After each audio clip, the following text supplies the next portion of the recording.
everyone, Amanda here, and I get to tell you tonight about some books that we all use as reference for our oil research whenever we come across, maybe an issue that we want to explore. We go to books, and we have a nice little set of them here that I'm going to go through. We also, when maybe we want to learn about a specific oil and all the different things that it can do both physically and emotionally, again, books, great resource. First of all, if I were to only pick one book, I'll tell you what it would be. This one right here. It's called The Essential Life, and they do come out with a new one when new oils are introduced, but you don't have to get a new one every year.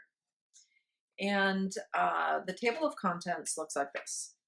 It has an introduction, so all about how to use oils, what an essential oil is, why quality matters, things like that. A good section about that. Then there's a quick reference that is, you would look up an issue. For example, I just turned to bronchitis. And it tells you what oils would be good to address bronchitis. And then it has a section here to refer to for more information. You go back there and it'll get really into the depths of bronchitis and all the issues to consider, and maybe some protocols on how to use the oils for bronchitis and so forth.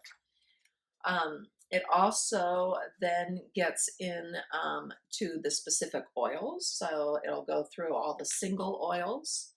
Like here we've got geranium and ginger, and then it will go through the blends as well. Let's see if I can actually turn to a blend. There we go. This is Slim and Sassy and On Guard that I happen to have turned to.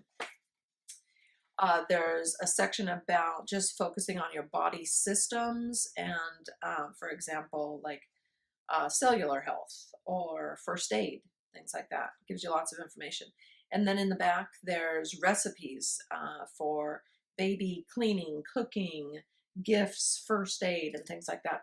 I call this the encyclopedia of oils. It's my go-to. Now, I will tell you, that's my favorite,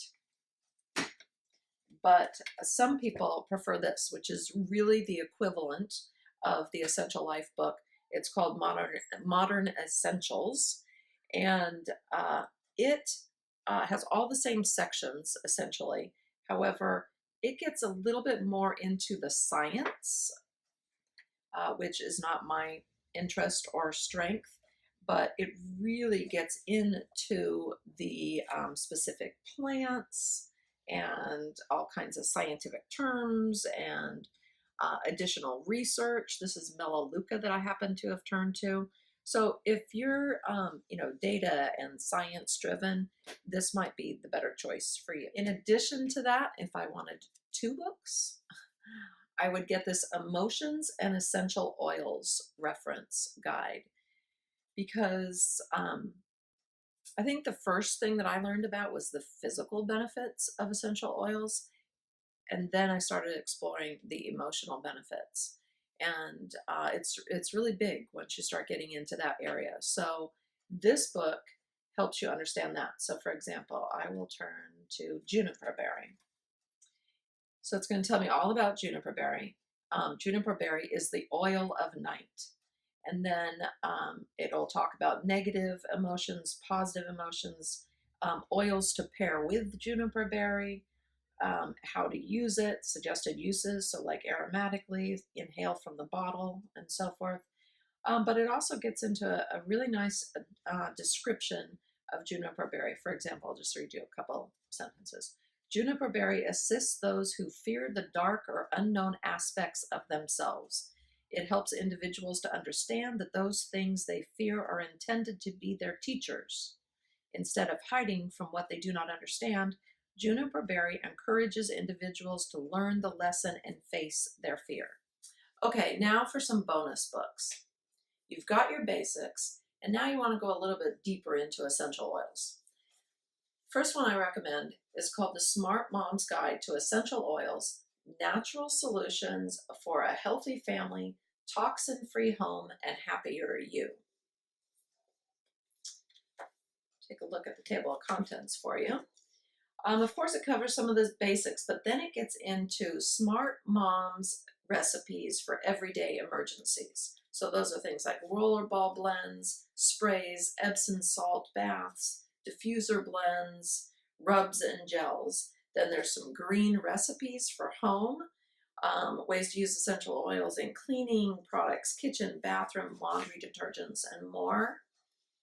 Then there's some make your own beauty care supplies, aromatherapy blends, and more information focused on like women's hormone and health essential oils. The author, Maritza Snyder, she is an expert, and she's a doctor. Maritza Snyder is an expert in hormones, so really good resource. Another book that I'm excited to start reading because my daughter is pregnant is called Essential Oils for Pregnancy, Birth, and Babies. This is by Stephanie Fritz. And she talks about using essential oils in everything from fertility to nutrition, goes through the entire pregnancy, different stages, what you can do, postpartum, newborns, well baby care, and so forth. So awesome for either that expectant mom or expectant grandmom.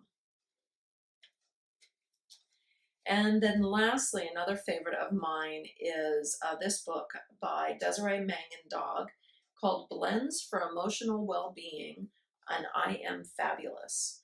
And Desiree is a chiropractor and also specializes in Chinese medicine and energy healing. So in this book, you're going to find a series of different blends, and she's got them broken down into categories. So blends for letting go, blends for the heart, for inspiration, the mind, abundance, feel-good blends, empowering blends, blends of hope, and diffuser blends. As you see, I have quite a few tagged here. Okay, so I hope that was helpful for everyone. I will list the books for you so that you can find them easily, and get at it. Find the book that works best for you.